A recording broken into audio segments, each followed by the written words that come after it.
Hi అండి, welcome to my channel. నేను ఈరోజు మీకు ఏం చేస్తున్నానో తెలిసిపోతుంది కదా.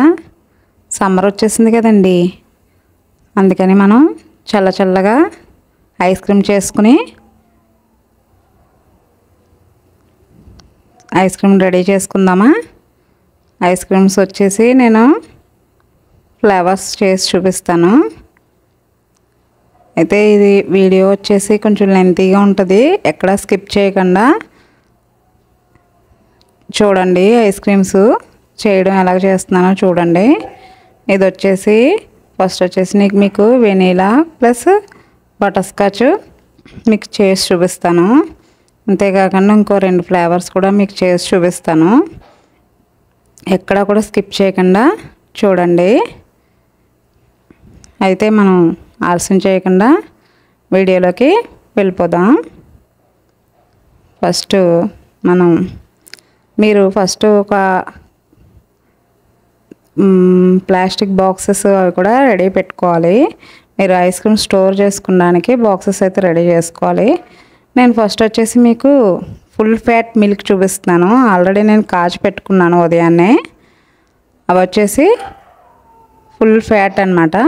ఫ్యాట్ మిల్క్ని నేను 1/2 లీటర్ తీసుకుంటున్నాను. 1/2 లీటర్ తీసుకుని నేను సిమ్లో వేడి చేసుకుంటున్నాను. వేడి చేసుకుని 6 స్పూన్స్ ఆఫ్ టేబుల్ స్పూన్సే 6 టేబుల్ స్పూన్స్ ఆఫ్ షుగర్ని తీసుకున్నాను. షుగర్ని తీసుకుని అది కరిగించే వరకు కూడా మనం కలుపుకుంటూ ఉండాలి.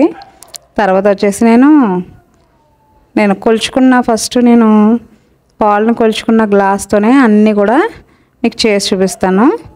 ఆ గ్లాస్లోనే నేను 2 స్పూన్స్ ఆఫ్ బేకింగ్ కాదు కార్న్ఫ్లోర్ తీసుకున్నాను, 2 టేబుల్ స్పూన్స్. తర్వాత వచ్చి నేను జిఎంఎస్ పౌడర్ వచ్చి 2 స్పూన్స్ తీసుకున్నాను. తర్వాత వచ్చి సిఎంసి పౌడర్ వచ్చి 1/4 స్పూన్ తీసుకున్నాను అనమాట. తీసుకుని ఆ మూడాట్లని కొన్ని పాలు వేడి చేసిన ముందు 1/2 లీటర్ల పాలులోనే తీసుకుని నేను కొన్ని పాలు కానీ ఒక 1/2 గ్లాస్ పాలు వేసుకుని కలుపుకొని అవి నేను మళ్ళీ పాల్లోనే మిక్స్ చేసేసుకున్నాను. మిక్స్ చేసుకుని కలుపుకున్నాను. కలుపుకున్న తర్వాత మీకు అది కరెక్ట్ మెథడ్ ఎంతవరకు వచ్చింది, పాలని ఎంతవరకు కూడా మనం చేసుకోవాలనేది మీకు స్పూన్ ద్వారా స్పాచులా పైన నేను గీత గీసి చూపించాను కదా, ఆ గీత వచ్చినప్పుడు అది పర్ఫెక్ట్గా వచ్చినట్టు అనమాట. తర్వాత వచ్చి నేను స్టవ్ ఆఫ్ చేసుకుని ఒక అరగంట వరకు పాలను అలాగే పెట్టుకున్నాను. చల్లారిన తర్వాత గోరువెచ్చగా అయిన తర్వాత నేను మళ్ళీ ఆమె జల్లెడ పట్టుకుంటున్నాను. నేను వడకేసుకుంటున్నాను అనమాట. దాంట్లో ఉన్న వేస్టేజ్ అంతా కూడా కనిపిస్తుంది కదా మనకి, అదంతా కూడా తీసి పక్కన పెట్టేసుకోవాలి. పక్కన పెట్టుకుని ఆ గోరొచ్చిన పాలు కూడా నేను వడకేసుకోవడంలోనే నార్మల్ స్టేజ్కి వచ్చేసాయి. ఆ నార్మల్ స్టేజ్ వచ్చేసిన తర్వాత నేను క్లీన్ డ్రాప్ వేసుకుంటున్నాను. క్లీన్ డ్రాప్ కంపల్సరీ అని వేసుకోవాలి.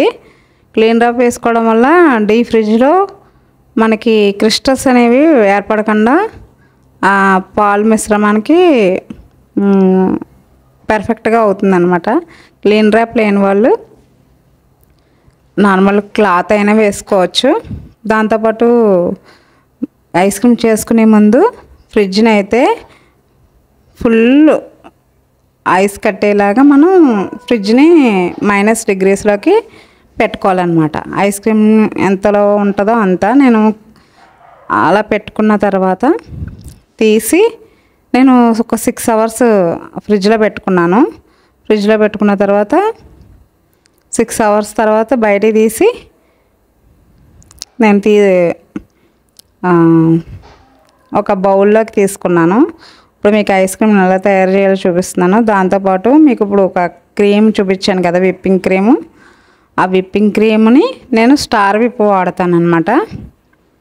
ఆ విప్పింగ్ క్రీమ్ మనం కేక్స్ పైన వేసుకుంటాం కదా, ఆ విప్పింగ్ క్రీమ్నే వాడుతున్నాను. అది లేకపోతే అది దొరకని ప్లేస్లో అయితే మనం అమూల్ క్రీమ్నైనా తీసుకోవచ్చు. తర్వాత వచ్చి నేను ఫ్రిడ్జ్లో పెట్టుకున్న దాన్ని నేను ముందు నేను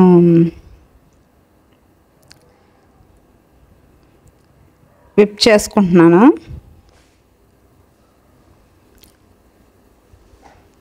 ఎలక్ట్రిక్ బీటర్తో బీట్ చేసుకుంటున్నాను.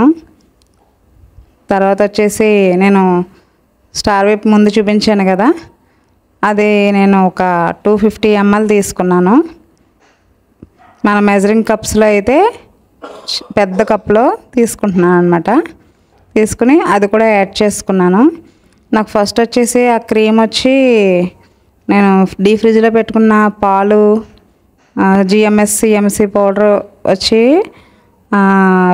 బీట్ చేసుకున్నప్పుడు అది డబల్ క్వాంటిటీ అయిన తర్వాత నేను క్రీమ్ యాడ్ చేసుకున్నాను. ఆ క్రీమ్ యాడ్ చేసుకున్నాక ఒక 10 minutes బీట్ చేసుకున్న తర్వాత ఆ థిక్నెస్ వచ్చింది, చూస్తున్నారు కదా వీడియోలో చూసినట్టు. ఆ థిక్నెస్ వచ్చిన తర్వాత మనకు ఐస్ క్రీమ్స్ ఫ్లేవర్స్లోకి మన ఫ్లేవర్స్ యాడ్ చేసుకుందాం. నేను ఫస్ట్ వచ్చేసి నేను ఒక బటర్ స్కాచ్ ఫ్లేవర్ తీసుకుంటున్నాను. నేను ఎమల్షను ప్లస్ కలర్ కూడా యాడ్ చేసుకున్నాను. బటర్ స్కాచ్ అనమాట, మన ఇంట్లోనే యాడ్ చేసుకోవచ్చు. నేను ఫ్లేవర్ ప్లస్ ఎమల్షన్ కూడా యాడ్ చేసుకున్నాను. యాడ్ చేసుకుని అది నేను ఒక ప్లాస్టిక్ బాక్స్లోకి తీసుకుంటున్నాను.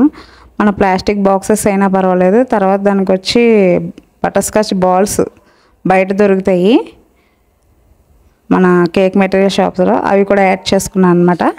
అవి కూడా యాడ్ చేసుకుని నేను డీ ఫ్రిడ్జ్లో పెట్టుకున్నాను. తర్వాత వచ్చేసి వెనీలా ఫ్లేవర్ యాడ్ చేసుకున్నాను.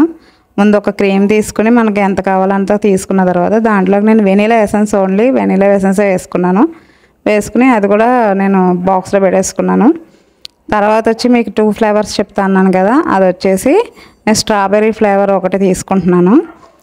నేను అందులో పింక్ కలర్ ఒకటి, తర్వాత స్ట్రాబెర్రీ క్రష్ ఒకటి యాడ్ చేసుకుని కలుపుకొని అది కూడా ఒక బాక్స్లో నేను ఒక బాక్స్లో స్టోర్ చేసుకుంటున్నాను. మనకు వచ్చేసి బాక్స్లో అవైలబుల్గా లేకపోతే మనకి ఐస్ క్రీమ్ కప్స్ కూడా తెచ్చుకొని దాంట్లో కూడా మనం క్వాంటిటీని బట్టి యాడ్ చేసుకోవచ్చు. కానీ కంపల్సరీ క్లీన్ ర్యాప్ వేసుకుని పైన మనం లిడ్ పెట్టుకోవాలి, మూత పెట్టుకోవాలి. అలా పెట్టుకోవడం వల్ల ఏంటంటే ఐస్ క్రిస్టల్స్ అనేవి లోపలికి వెళ్ళకుండా ఐస్ క్రీమ్ పర్ఫెక్ట్గా వస్తుంది అనమాట. తర్వాత వచ్చి నేను ఇప్పుడు వరకు మనం క్రష్లు కలర్స్ యాడ్ చేసుకున్నాం కదా, ఇప్పుడు నేను వచ్చేసి మనకి మ్యాంగో సీజన్ కదండి సమ్మర్లో, నేను మ్యాంగో రసాలు ఒకటి మ్యాంగో యాడ్ చేసుకున్నాను. తీసుకుని అది మిక్సీ వేసుకుని నేను క్రీమ్లో కలుపుకుంటున్నాను. మీకు వీడియోలో చూపించినట్టు నేను 2 drops ఆఫ్ కలర్ యాడ్ చేసుకుని yellow colour, gel colour add చేసుకున్నాను. నేను అన్నీ యూజ్ చేసినవి ఐస్ క్రీమ్స్లోని అన్ని జెల్ కలర్సే. ఆ జెల్ కలర్స్లో నేను ఎల్లో కలర్ యూజ్ చేసుకుని దాంట్లో నేను మిక్సీ పట్టుకున్న మ్యాంగోని కూడా వేసుకుని నేను ఇంకా నా దగ్గర కంటైనర్ ఇది కూడా ఉంటే అల్యూమినియం కంటైనర్లో, కేక్ కంటైనర్లో వేసుకుంటున్నాను. టిన్లో వేసుకుని దీనికి కూడా నేను క్లీన్ ర్యాప్ వేసుకుంటున్నాను. దీనిపైన మనం మ్యాంగో కట్ చేసుకుని చిన్న చిన్న ముక్కల కింద కూడా వేసుకోవచ్చు. నేను రసం వేసిన మొలాన్ని, రసాలు వేసుకున్న మొలాన్ని నేను ఇంకా ముక్కలు కట్ చేసుకోలేదు. అదే బంగినపల్లి తినే మామిడికాయలు ఉంటాయి కదా ముక్కలు కోసుకుని, అవి ఉంటే కూడా అవి కూడా యాడ్ చేసుకోవచ్చు. తినేటప్పుడు ఆ బయట తెలుస్తుంది అనమాట, మ్యాంగో ఫ్లేవర్ ఇంకా బాగా తెలుస్తుంది.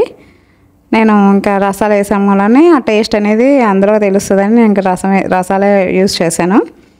తర్వాత వచ్చి అవన్నీ క్లీన్ ర్యాప్ చేసుకుని నేను ఒక నైట్ 6 hours నుంచి 8 hours వరకు పెట్టుకోవచ్చు. లేదంటే నైట్ చేసుకుని ఉదయం వరకు అలా వదిలేసుకోవచ్చు. అది కూడా రెడీ అయిపోయినాయండి ఐస్ క్రీమ్స్. చూసారా, ఇది వచ్చేసి వెనీలా ఐస్ క్రీమ్ అనమాట. నేను ఒక స్పూన్తోనే మీకు చేసి చూపిస్తున్నాను, తీసి చూపిస్తున్నాను అనమాట. ఐస్ క్రీమ్ స్కూప్ లేకుండానే నేను స్పూన్స్తోనే స్కూప్స్లా తీసుకుని చూపిస్తున్నాను మీకు. అదిగోనండి రెడీ అయిపోయింది వెనీలా ఐస్ క్రీమ్స్. మనం పిల్లలకి హాలిడేస్ ఒకటి, తర్వాత సమ్మర్ కాబట్టి కూల్గా మనం పిల్లలకి చేసి పెట్టచ్చు. కాకపోతే ఒక ఐస్ క్రీమ్లో ఏంటంటే మనకి GMS powder plus CMC powder compulsory add చేసుకోవాలండి ఐస్ క్రీమ్స్లో. ఎందుకంటే ఆ థిక్నెస్ అనేది ఉంటుంది. ఆ థిక్నెస్ అనేది నార్మల్గా మనం చేసుకోవడానికి ఈ జిఎంఎస్ పౌడరు సిఎంసి పౌడరు వాడుకుంటే బయట కొన్న ఐస్ క్రీమ్స్ లాగానే సేమ్ వస్తాయండి. కంపల్సరీ వీటికి ఆప్షనల్గా ఇంకోటి యాడ్ చేయడం అనేది ఉండదు. ఇవైతే మనకి సూపర్ మార్కెట్లో అయినా దొరికేస్తాయి. కనీసం 70-80 రూపీస్లోనే 2 దొరుకుతాయి అన్నమాట. నేను బేకరీ మెటీరియల్స్ దొరికే దాంట్లోనే తీసి తెచ్చుకున్నాను. తర్వాత ఆ ఫ్లేవర్స్ అన్నీ మీకు తీసి చూపించి తర్వాత అది డెకరేట్ కూడా చేసుకుంటున్నాను. నేను వేఫీ స్టిక్ ప్లస్ చాక్లెట్ టాపర్స్తో నేను డెకరేట్ చేసి మీకు ఒక ఆప్షనల్గా చూపిస్తున్నాను. నచ్చితే అలాగైనా చేసుకోవచ్చు, లేదంటే డైరెక్ట్ ఐస్ క్రీమ్ అనేవి వేసుకుని తినచ్చు. పిల్లలు చాలా ఇష్టంగా తింటారు కదండి ఈ సీజన్లో. ఇలాగే నేను మ్యాంగో, ఇప్పుడు స్ట్రాబెర్రీ చూపిస్తున్నాను. ఇలాగ మ్యాంగో ప్లేస్లో మనం సపోటా వేసుకోవచ్చు. ఇంకా మనకి నచ్చిన ఆప్షన్స్ సీతాఫల్ కూడా వేసుకోవచ్చు. సేమ్ ప్రాసెస్లోనే వేసుకోవచ్చు. ఇది కూడా నేను న్యాచురల్గా చేసి చూపిద్దామని మీకు న్యాచురల్స్ ఫ్రూట్ వేసి చూపించాను. స్ట్రాబెర్రీలో అయితే క్రష్ చేశాను, అది కూడా ఫ్రూటే, కాకపోతే ఏంటంటే బయట తీసుకొచ్చింది. మన ఇంట్లో ఉన్న దాంతో నేను మ్యాంగోతో చేసి చూపించాను. నేను దానిపైన చెర్రీస్తో డెకరేట్ చేసుకున్నాను.